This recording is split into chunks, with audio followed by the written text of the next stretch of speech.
So now, there are a lot of Web 2.0 consultants who make a lot of money. In fact, they make their livings on this kind of stuff. I'm going to try to save you all the time and all the money and go through it in the next 3 minutes, so bear with me. I started a website back in 2005 with a few friends of mine called Reddit.com.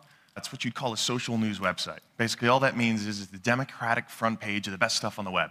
You find some interesting content, say a TED Talk, submit it to Reddit, and the community of your peers will vote it up if they like it, vote it down if they don't, and that creates the front page. It's always rising and falling, always changing. About 500,000 people visit every day. But this isn't about Reddit.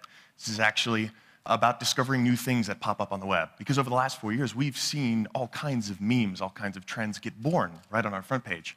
But this isn't even about Reddit itself. It's actually about humpback whales.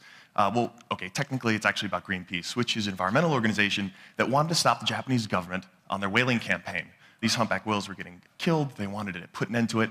And one of the ways they wanted to do it was to put a tracking chip inside one of these humpback whales. But to really kind of personify the movement, they wanted to name it. So in true web fashion, they put together a poll where they had a bunch of very erudite, very thoughtful, cultured names. I believe this is the Farsi word for immortal. I think this means the divine power of the ocean in a Polynesian language. And then there was this, Mr. Splashy Pants.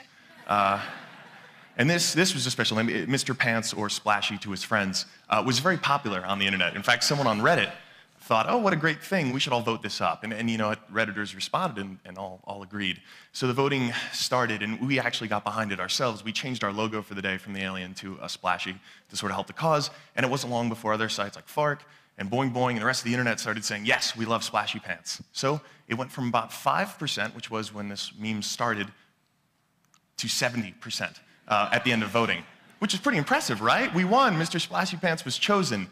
Just kidding. Okay, so Greenpeace actually wasn't that crazy about it because they wanted one of their more thoughtful names to win. So they said, no, we're just kidding. We'll give it another week of voting. Well, that got us a little angry. So we changed it to Fightin' Splashy.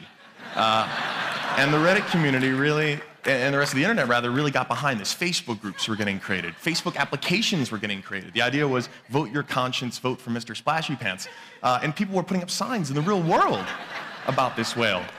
And this is the final vote. When it all was cleared, 78% of the votes, and to give you an idea of the landslide, the next highest name pulled in 3, okay? So there was a clear lesson here, and that was that the internet loves Mr. Splashy Pants, which is obvious. It's a great name. Everyone wants to hear their news anchor say Mr. Splashy Pants. And I think that's what helped drive this. But what was cool was the repercussions now for Greenpeace was they created an entire marketing campaign around it. They sell Mr. Splashy Pants shirts and pins. They even created an e-card so you could send your friend a dancing Splashy. But what was even more important was the fact that they actually accomplished their mission. Japanese government called off their whaling expedition, mission accomplished. Greenpeace was thrilled, the whales were happy, that's a quote.